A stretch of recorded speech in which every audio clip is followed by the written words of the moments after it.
भाभी आप न हर रोज देर करवा देती हैं। कितनी बार कहा है मेरा सूट समय पर प्रेस कर दिया करो और यह क्या आज भी इतना तेल वाला पराठा।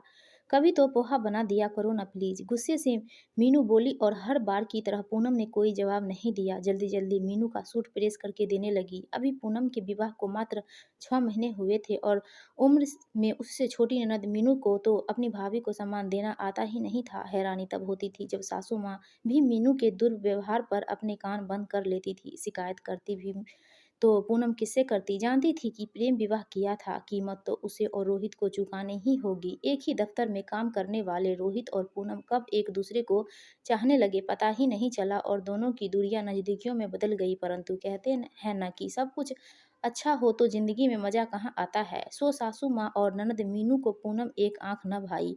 ठोस कारण कुछ भी नहीं था, या शायद अपनी पसंद न होने की वजह से उन्होंने पूनम को अपने नज़दीक आने ही नहीं दिया। बेचारी पूनम प्रतिदिन बहुत प्रयास करती उनको खुश करने का, परंतु सास या ननद कोई न कोई कमी निकाल ही देती थी। वो कहते हैं ना, जब कोई दिल मिलाना ना चाहे तो सभी गुण अवगुण में बदल जाते हैं। खैर पूनम अपनी तरफ से सभी कोशिश कर रही थी कि किसी तरह संबंध ठीक हो जाए और अचानक एक दिन दफ्तर से आते हुए पूनम ने देखा कि कोई लड़का मीनू का पीछा कर रहा है और मीनू भी घबराई हुई तेज कदमों से घर की ओर बढ़ रही है। अपने कदमों को तेज करके पूनम मीनू के साथ हो ली।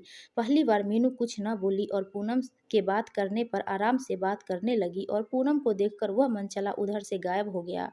पूनम चाहती थी कि मीनू खुद इस विषय में बात करे, लेकिन मीनू तो मानो चुप सी थी। अगले 2 दिन तक जब मीनू कॉलेज न गई तो पूनम के दिमाग में कुछ ठनका और तीसरे दिन दफ्तर से आते हुए पूनम मीनू की मनपसंद समोसे पैक करवाती लाई। जानती थी कि आज सासू माँ को कीर्तन पर जाना है और मीनू घर पर अकेली होगी।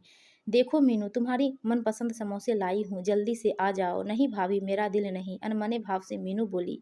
ऐसे कैसे मन नहीं, पता है आज क्या हुआ। एक लड़का मेट्रो से ही मेरे पीछे आ रहा था और जैसे ही उसने मुझ पर गलत कमेंट किया, मैंने झट घूमकर उसका कॉलर पकड़ लिया। पूनम बोली।